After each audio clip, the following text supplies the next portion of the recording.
Vamos a hablar ahora un poco de Cirilo de Jerusalén, ese personaje que es propio del siglo IV y que es importante y famoso sobre todo por sus famosas catequesis. De su vida sabemos poco, en realidad no tenemos grande alcance de todo lo que hizo en su vida, pero podemos aproximar, ¿verdad?, que nace en Palestina hacia el 315, en que no conozcamos bien el lugar donde lo hace, la fecha exacta de su nacimiento, pero bueno, él nace en este lugar, obviamente en la Tierra Santa, un lugar que siempre ha sido privilegiado para la evangelización, y sobre todo después de Nicea, como lo hablábamos al inicio del curso cuando tocamos el tema de Constantino, ¿verdad?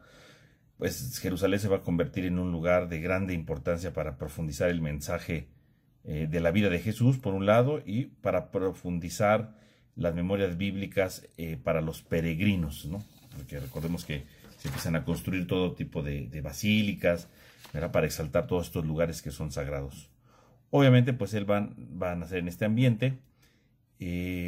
Al parecer, ¿verdad?, de entrada él parece que fue mónaco, ¿verdad?, fue monje, hasta que se le vieron las aptitudes para ser sacerdote.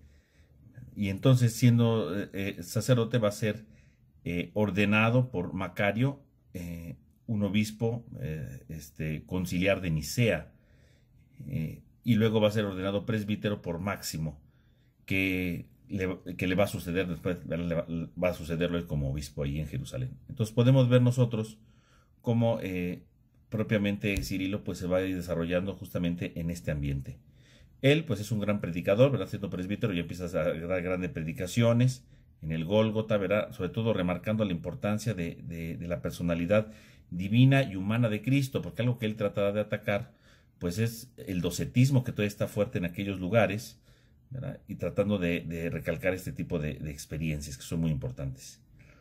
Y por supuesto va a escribir sus catequesis. Algunos creen que estas catequesis las se va a empezar él a hacer precisamente con motivo de la época que es presbítero, y que servían precisamente para, de manera apologética, ayudar al pueblo de Dios, ¿verdad?, a tener una claridad en ciertos elementos, ¿no? O sea que las famosas catequesis de Cirilo tal vez tuvieron, ¿verdad?, como antecedente que él trataba de explicar a la gente, ¿verdad?, de catequizar a la gente, porque por lo que podemos aproximar de la vida de Cirilo es que era un catequeta por excelencia, ¿no? Le gustaba catequizar, le gustaba que la gente aprendiera bien, que defendiera su fe, ¿no? Eso es algo muy importante, ¿no? Cuando es ordenado obispo, él toma partido sobre todo por la cuestión nicena. Obviamente a Cirilo le toca vivir toda la cuestión del arrianismo, de Nicea, ¿verdad? Se desarrolla durante todo este tiempo. Y él va a tomar partido precisamente por Nicea, lo cual le va a costar, ¿verdad?, algunos destierros, ¿verdad?, varios destierros, 2 destierros, ¿verdad?, que va a sufrir precisamente por esto. Lo que él tratará siempre de defender, sí, por un lado, la idea de la fe nicena, pero obviamente tratar de enseñar sobre todo a la gente, ¿verdad?, que ellos vayan aprendiendo bien. Él va a ser depuesto por un concilio en Jerusalén en el 357, y de ahí se va a ir a Antioquía, se va a refugiar ahí. Ahí pues le va a ayudar a tener una visión nueva, ¿verdad?, más amplia, cosmológica, antropológica de la historia, lo cual le va a ayudar luego para su propia cristología. Y después en el 359 va a regresar, ¿no?, a su lugar, ¿no? Es restituido como obispo. Después, con el emperador Valente, como hemos visto, también Valente pues desterró a muchos, entre esos también a Cirilo de Jerusalén, lo va a desterrar, y él va a durar un destierro de entre el 367 al 378, ¿no? Un destierro un poco amplio, ¿verdad?, más o menos 11 años. Y ya que muere Valente, obviamente llega Teodosio, y entonces pues regresa Cirilo nuevamente, va a participar en el concilio de Constantinopla, y bueno, él va a triunfar obviamente contra el arrianismo, y bueno, entre ellos pues es Cirilo uno de los que triunfa. Podemos ver nosotros entre las obras de Cirilo, ¿verdad?, obviamente las famosas catequesis, que serían en primer lugar 23 conferencias, ¿verdad?, que servirían de catequesis preparatorias para el bautismo, y 5 catequesis a los neófitos, ¿verdad?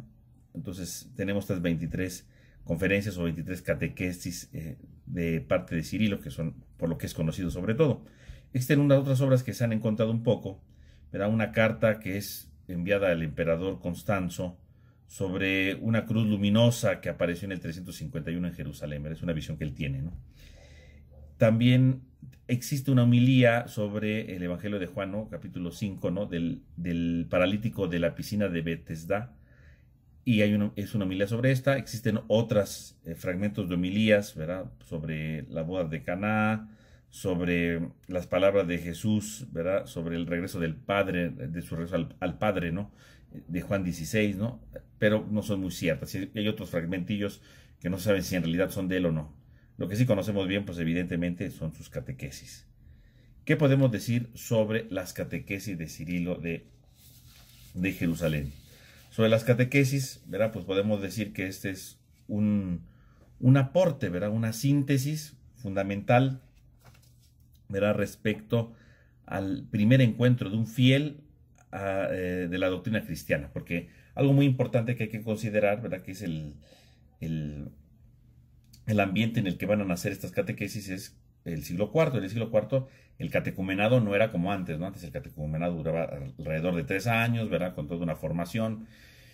En el siglo IV, como Constantino ha colocado el cristianismo ya en un lugar importante, y bueno, en la época de Cirilo la mayoría ya son cristianos y por lo tanto ya no hay tantos paganos, ¿no? Entonces las catequesis pues eran precisamente para los que se iban a bautizar, porque en aquel tiempo ya no existía un catecumenado de 3 años, sino el catecumenado sería lo que llamaríamos nosotros la cuaresma. Era 40 días previos a la vigilia pascual, y en esa cuaresma, pues iba dando la catequesis para los que se iban a recibir el bautizo. Por lo tanto, las primeras catequesis, las primeras 23, pues son todo lo necesario, lo mínimo del catecismo, ¿verdad? Lo mínimo de doctrina para poder adoctrinar a la asamblea y el cristiano supiera lo fundamental de la vida cristiana, ¿no? Entonces, esto es básicamente las catequesis, ¿no? Digamos que es el catecismo de aquel tiempo, ¿verdad? Y que nada más hacía en ese tiempo, en esta circunstancia, con motivo del bautizo, y que ya no era tan fuerte ni tan profunda como los primeros 3 siglos, sino al contrario, ¿verdad? Va siendo algo más sencillo, algo más pequeño, algo más sencillo, pero con un gran contenido. Entonces, estas catequesis de Cirilo nos ayuda a ver no solamente a los que se van a preparar al bautizo, que es algo ya muy importante, sino estas catequesis nos van a hacer ver precisamente cómo podemos acercarnos nosotros al misterio de Cristo, ¿verdad? Al misterio de Cristo y por lo tanto a la doctrina cristiana esencial. Este es lo mínimo que un cristiano tendría que saber en el siglo IV, ¿no? Entonces, esto es un gran aporte que podemos nosotros apreciar justamente en estas catequesis. Todo comienza con una protocatequesis, ¿no? Que es el fundamento de todo, ¿verdad? Enmarcando precisamente el principio de nuestra fe. O sea, lo primero que le va a enseñar a los que van a ser bautizados es el artículo de fe fundamental, ¿no? Cristo que murió por nuestros pecados, que resucitó del sepulcro el tercer día y que se apareció a los 12. Este es lo fundamental, esto es lo esencial, ¿no? Va a marcar precisamente San Cirilo, ¿no? Va a decir, a ver, esto es lo esencial. Así comienza. Antes de explicar cualquier catequesis, como una especie como de querigma, ¿no? El primer anuncio fundamental. O sea, todo lo que vamos a decir parte de este acontecimiento, ¿no? O sea, si Cristo no muere y resucita, bueno, entonces no tiene sentido todo lo que vamos a decir. Entonces, primero que nada, pone el cimiento de la fe, lo fundamental que tiene que saber a través de su protocatequesis, ¿no? La primera gran catequesis es esta. Si no está claro esto, bueno, los demás no se podría continuar. Inmediatamente después van a empezar entonces ya las catequesis. Entonces, la catequesis 1 y la catequesis 2 se van a preocupar sobre todo de escuchar, ¿verdad? La importancia de escuchar la palabra, ¿verdad? Y lograr una verdadera conversión, ¿no? Dignas, como él dice, ¿verdad? Y con sus palabras, ¿verdad? De un buen olivo, ¿verdad? Y de una buena vid, ¿verdad? Que den sus frutos a su tiempo, ¿no? Entonces empieza a hablar ya sobre la importancia de una catequesis, ¿no? De una conversión para ellos. Después en la catequesis 3 y 4, ¿verdad? Una vez que ha dado esto, va a invitar a vivir los signos del agua y de la unción como una pregustación de la gloria celestial, porque efectivamente ellos se van a bautizar. Dice, pues es que ustedes van a empezar a participar de la gloria celestial con esto que van a empezar a vivir. En la catequesis 5 va a empezar a hablar sobre el tema de la fe y va a abordar el tema de la fe, por un lado, de Abraham y por otro, de Pedro. De ahí vamos a encontrar entonces la catequesis sexta, que es sobre todo la escucha de la verdad de la fe, ¿no? En el primer artículo fundamental de la fe, ¿no? Que todo mundo debe de garantizar, ¿verdad? Y evitar cualquier tipo de Dios, ¿verdad? De error, perdón. solamente hay un Dios. Entonces, de entrada empieza diciendo, a ver, lo esencial para nosotros es que existe un solo Dios. No existen muchos dioses. Entonces, para aquellos, ¿verdad?, que ciertamente ya son cristianos, ¿verdad?, porque ya simpatizan, pero ahora se van a bautizar porque quieren realmente dar su adhesión, bueno, tienen que desechar todo tipo de paganismo, y eso implica entonces reconocer que existe un verdadero Dios, y que por lo tanto tenemos que desechar todo tipo de idolatría por un lado, y todo tipo de cosas raras, ¿verdad?, como elementos gnósticos o elementos maniqueos, ¿verdad?, que pudieran interponerse, ¿verdad?, en su manera de conocer la presencia de Dios. O sea, quitarlo todo, ¿no? Entonces, quitar todo ese tipo de errores y reconocer que es un solo Dios, ¿no?, sin todos esos errores extraños de estas doctrinas que van influyendo en su momento. En la catequesis 7, ¿verdad?, vamos a encontrar cómo la fe que hay que tener ha sido revelada ya desde el Antiguo Testamento y ha sido confirmada en el Nuevo Testamento, de manera especial por medio del Hijo, ¿no? Es el Hijo quien nos ha revelado precisamente esta realidad, ¿no? Entonces, esta es la catequesis 7, ya empieza a hablar de cómo el Antiguo Testamento se cumple en plenitud con el Nuevo Testamento, de manera especial en la persona de Cristo. En la catequesis 8 va a decir que la primera cosa que debemos creer es en el Padre, que es omnipotente, ¿no? Entonces, toda una catequesis sobre el Padre. Y luego en la catequesis 9 va a empezar a hablar precisamente del Padre, que con su sabiduría creó el cielo y la tierra, porque el universo, ¿verdad?, todo el universo debe de alabar a Dios, porque Él ha creado esto. Entonces habla del tema de la creación, el valor de la creación, y por supuesto es el Padre quien ha creado todo esto. Para que así, ¿verdad?, en la catequesis 10, en la 10ª catequesis, va a decir que quien cree en el Padre, ¿verdad?, debe de reconocer también al Hijo, ¿verdad?, que es la potencia, que es la sabiduría, que desde el Antiguo Testamento ya estaba preanunciado, ¿no? Y entonces empieza a hablar precisamente de cómo desde el Antiguo Testamento se habla del Hijo, y por lo tanto, si creemos en el Padre, tenemos que creer en el Hijo, ¿verdad?, porque Él es el médico, Él es el Salvador, es el Rey, es el sacerdote, dice, ¿no? Entonces toda la catequesis 10 ya es la presentación del misterio del Hijo, ¿no? Y empieza a presentar el Hijo. En la catequesis 11 va a hablar de cómo Pedro, ¿verdad?, si hablamos del Hijo, entonces ahora va a empezar a dar los testimonios sobre el Hijo. Entonces la catequesis 11 va a centrarse sobre Pedro, ¿verdad? Pedro, que lo reconoce como Hijo de Dios viviente, ¿no?, como lo marca el Evangelio de Mateo, ¿no?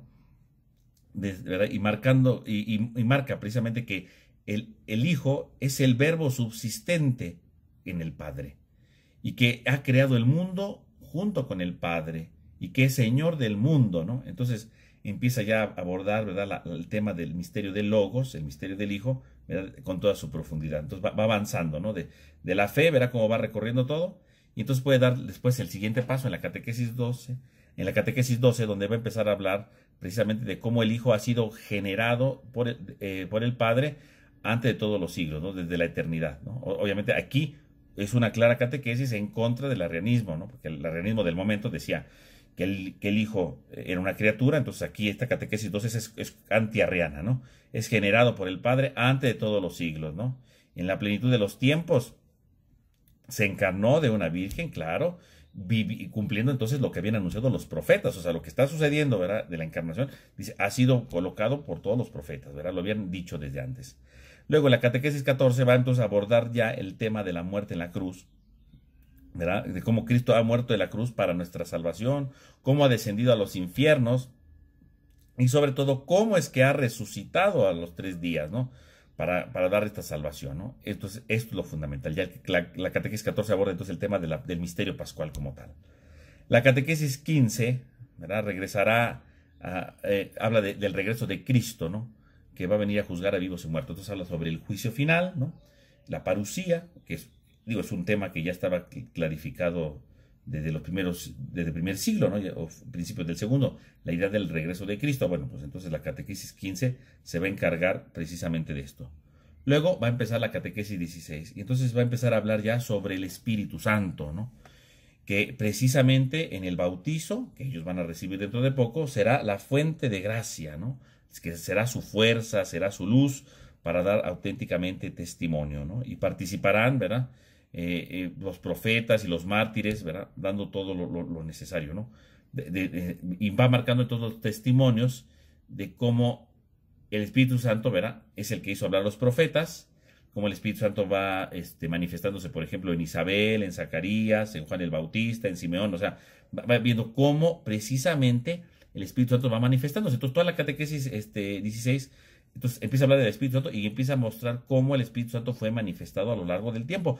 Esto es muy importante porque desde los primeros siglos, ¿verdad?, se hablaba de que el Espíritu Santo, ¿verdad?, los profetas hablaban por el medio del Espíritu Santo. Entonces, aquí él aclara, esta catequesis sirve precisamente para aclarar esta realidad. Cómo el Espíritu Santo habla por medio, los profetas hablan por medio del Espíritu Santo, ¿no?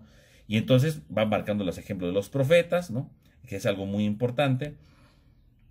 Y por supuesto, ¿no?, va marcando esto. Y va quitando todos los errores, ¿no?, en contra del Espíritu Santo, ¿no? Entonces, por ejemplo, pone a Simón el Mago, que es el maestro de la falsa gnosis, ¿no?, de un gnosticismo.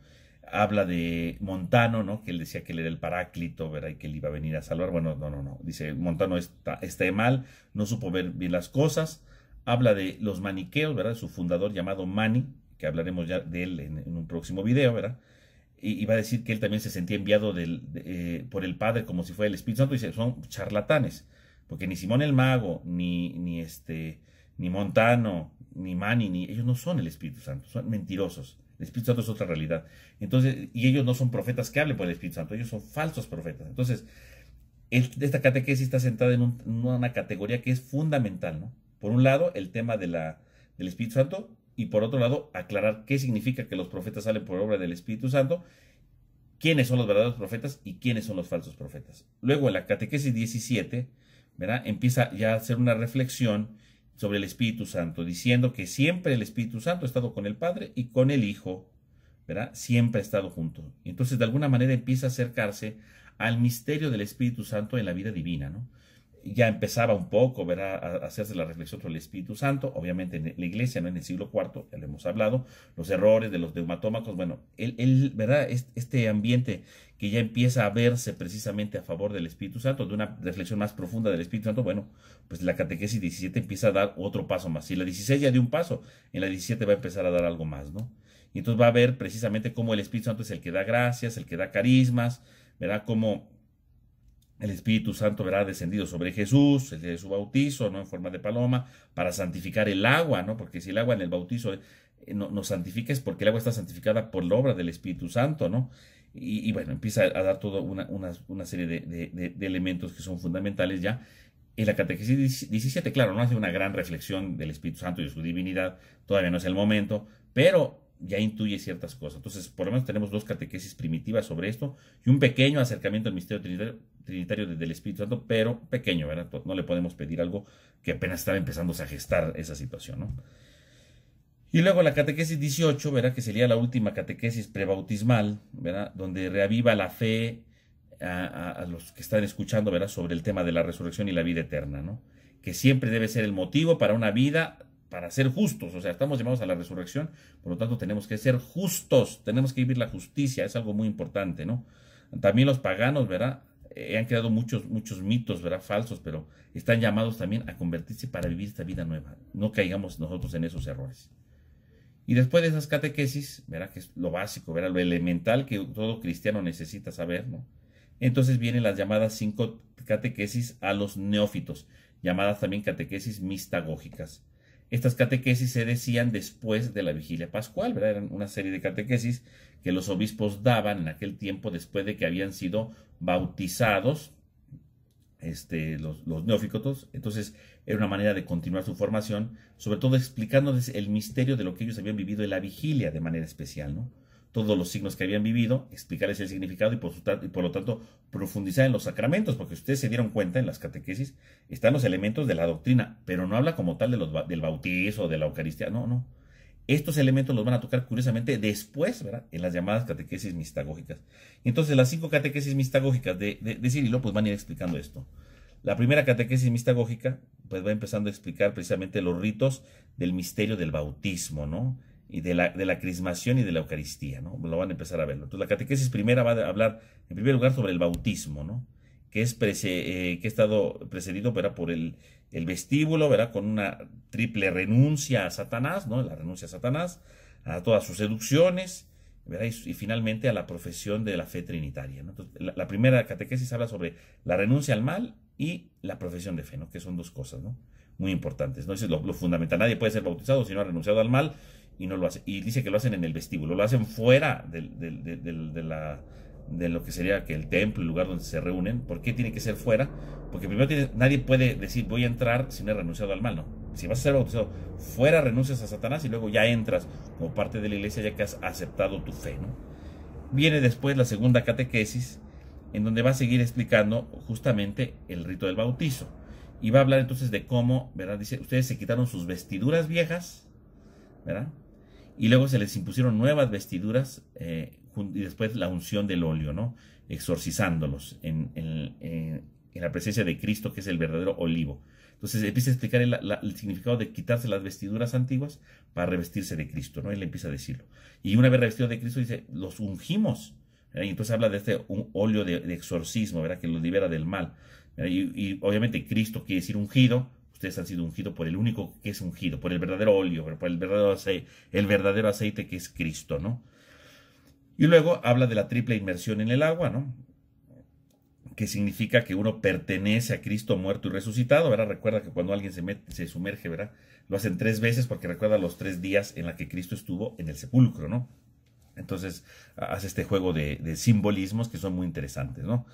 Y recuerda también, bueno, cómo Cristo, ¿verdad? Al ser sumergido en el agua del bautizo, pues también Él santificó las aguas y por esa santificación también nosotros participamos de la gracia que Él nos da, ¿no? En la catequesis segunda, ¿verdad? Explica todo esto.